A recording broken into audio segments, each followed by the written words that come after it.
Welcome to the second episode of What God Forgot to Tell Surgeons. And in this episode, we're going to discuss what is qi, how do you see qi, and also why is it so important to understand qi, not just for acupuncture practice, but also the whole of medicine. The idea that there is a force that permeates through the entirety of our cosmos and that our bodies can tap into is actually firmly grounded now in science. These things are called quantum fields, and the quantum fields is basically as close as it gets to the theory of everything, to the point now there is a single equation that describes almost all of reality.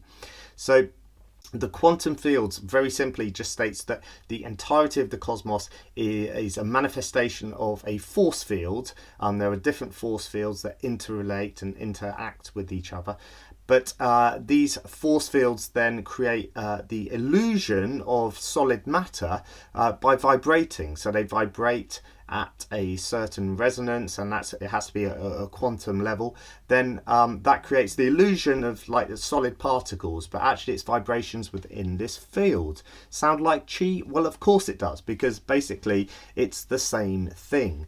So qi and the quantum fields are the same thing, and what that teaches us about qi in our bodies is that basically our bodies effectively are ways in which somehow these quantum fields have become very, very concentrated within our body. So they are incredibly hot.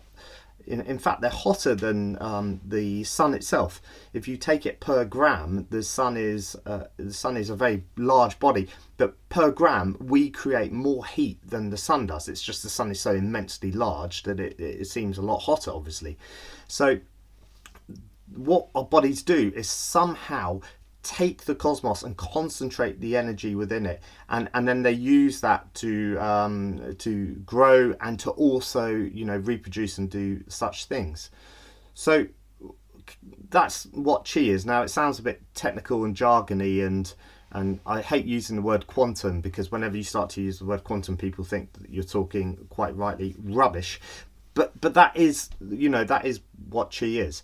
So can you see it? That's the next question, because I mean, if you can see something, then it makes it seem a lot more real, doesn't it? And yes, you can see qi within bodies, but you have to know where to look for it. What we need to do is look at the embryo, because that's where qi is strongest, when things are really growing fast and they're highly energetic. The reason children are a little bit hotter than adults is because they're still growing. And so if we go to the embryo, we should be able to see qi, and that is what we find here in a frog's face growing. You can see the light being emitted from these powerful electrical currents that are causing the face to develop, and this is being published research that shows very clearly that electrical currents are guiding the development of our body. So here we have something that is no longer about materials, it's not about hormones, it's not about ions, it's about pure electricity, pure disruptions within these quantum fields, within qi, because electricity is basically a vibrating quantum field, and that is then guiding the development of the body. So this is quite remarkable stuff. So why is this important in terms of when we do acupuncture and understanding the body? Well, very simply because this is the most important part of our body. It's the thing that makes us alive. This ability to extract energy and concentrate it and manifest it is the difference between life and death.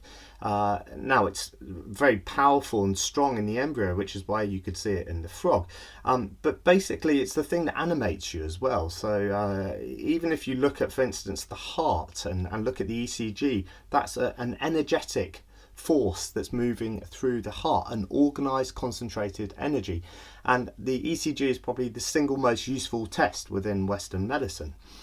So understanding qi goes beyond just like the development of the body. What happens is once the body's formed, then the qi then gets concentrated into these organs, and the organs manifest the energy in particular ways. They vibrate in particular ways. So for the heart, it's about moving blood through the body, but for the liver, it's about separating and sorting so it can clean, and for the kidney, it's about filtering but then reabsorbing and managing the pressure of the heart. So all of the organs have different ways in which they use the energy, or in which the chi manifests. And what happens is that then creates a kind of a greater sense of chi within that organ. Now, the organs then communicate to the rest of the body through what are called fascial planes, and these are the same things that surgeons use, and why this is called What God Forgot to Tell Surgeons, because the joke is that surgeons think that when they operate, that these fascial planes that they operate along, and any decent surgeon will always be moving along fascial planes because it means they're bloodless and don't cause trauma, that God put them there to make their life easy. And I'm sure that's, if you're a surgeon, I'm sure that's correct, yeah? But also they were there to enable chi to move and for the body to stay connected. The prime importance within embryological growth is the body stays connected, because otherwise the cells don't know what they're supposed to do, and you end up getting things like cancer. So that's why it's important, because the chi concentrates in the organs, moves down these fascial planes, and then what we can do as acupuncturists is, if we understand where the chi is going wrong within the organ, and we understand how the channels and the points can communicate to the organs, we can stick a needle in a long way away. So for instance, here in the heart channel, we can stick a needle here, and it will affect the chi within the heart, and that will transform the energy within the body and help healing.